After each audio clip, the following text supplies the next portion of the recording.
Hey gamers, you got hands here. I know the Reforged is hard and you feel you lost everything, but change is a good thing and together we'll adapt and be epically strong again. With the right build and direction, leveling up and playing really isn't that hard. And in this video I'll do my best to explain how I've been playing and show you the best way to go about it.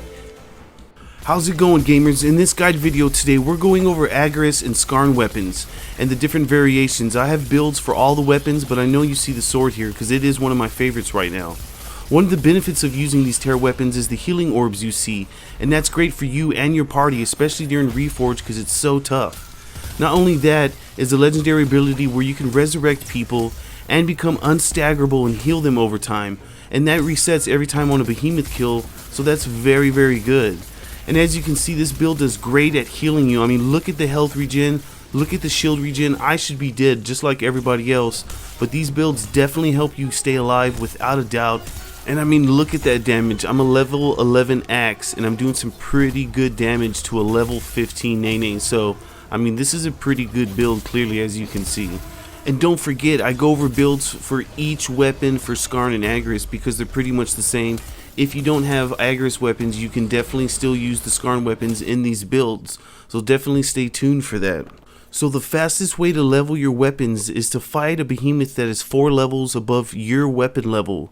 The higher the behemoth level, the more weapon experience. However, it does cap at a behemoth that is 5 levels above you.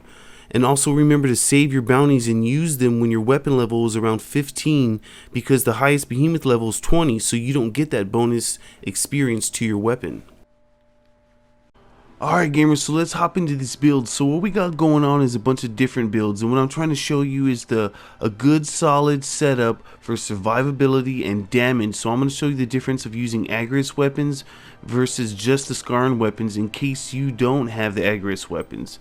Like example, this build that I was rocking and it does some solid great damage and great attack speed is Malignant Scorn, Agarus's axe. And it's really great, so let's hop into this build real quick. You're going to want to put a Rage in an Iceborne cell. The special is Grim Onslaught and the mod is Overcharged Cylinder because in the hunting grounds we're just grinding behemoths, so you always have it stacked at 4 times, and that's 75% extra damage.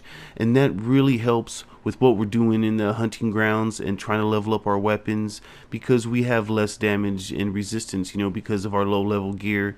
It got reset. And you're going to bond that to Skarn's because that gives you a knockout king, but you also get a shield, so that shield in the Iceborne really helps us keep alive like I've been talking about.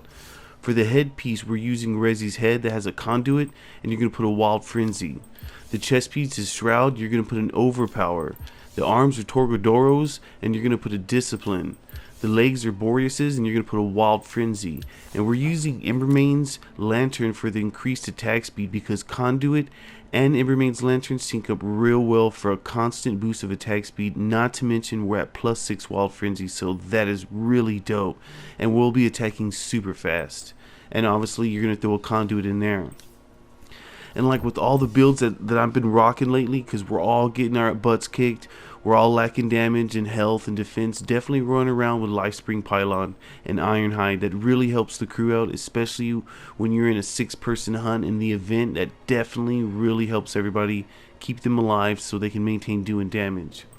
And right now, y'all, the Assault Tonic, I'm pretty sure it's still going on, is totally bugged. You just drink one and it lasts forever. So it's totally go to hunting grounds and have fun with that. So all in all, what we got going on in this build is a +6 Conduit, a +6 Iceborne, Overpower, Rage, Wild Frenzy, Discipline, Knockout. So you can see this build's got great attack speed, especially because the axe and heavy weapons like the hammer need it. And you can definitely make this exact same build with the hammer as well, so don't forget that, and the sword. So keep that in mind when you're making these, especially if you don't have Agarus weapons. You can use the Skarn weapon. Example over here, so the axe that right here is the exact same build as you can see that we just went over, but it's not the Agarus axe, so you can definitely do both of them and have a great build. But the benefit of the Agarus axe is, well, like I said, we're all dying, is the legendary ability. It revives all slayers in a large radius, it heals them and grants immunity to stagger, so that's really extremely awesome. And not to mention the green orbs that proc when you do terra damage to behemoths. So these are great support builds as well as damage and attack speed builds to grind at increased level, and so you can level up and get all those nodes that you need in your slayer path. So next we have the build for the sword, guys. It's really great, and like I did just say, the build that I showed you could work with the sword, hammer, and the axe, but the sword really doesn't need that much increased attack speed, and we're going to throw a little bit more damage in there as well by using Rage Hunter. So let's hop into it real quick. You throw an Iceborne and a Rage Hunter cell. I'm using Spin to Win because it's consistent damage, it consistently returns your health and your shield without a doubt, so you don't have to worry about dodging or blocking with all the other specials. But if you choose to use the other one, definitely do. But Ardent Cyclone really helps when you're noobing out and your low level weapon and low level gear, and it really replenishes your health quite well and keeps you alive. Trust me, just try it. And then always run Recursive Heal with that because it increases your stamina regen and your valor regen, and that really helps. And then the bond is Skarn's bond for Knockout King and the shield. Remember, that's what this is all about, having shields and Iceborne in these builds. So for the headpiece, that's Shrouds, you're going to put an Overpower. The chest is also Shrouds, and you're going to put a Discipline. And then the arms are Torgs, and you're going to put a Rage Hunter. And then these are Boris's legs, and we're going to put a Wild Frenzy. And this time we're using Drask's Eye for the increased damage during the Spin to Win. And you're going to put an Energized cell there for the weapon regen. Yes, we don't have +6 energize, but at the same time, I fit a lot of damage in here and some attack speed, which would be really beneficial, especially because of the Reforged. This is what all these builds are working around. You know, the problem with us staying alive and doing decent damage.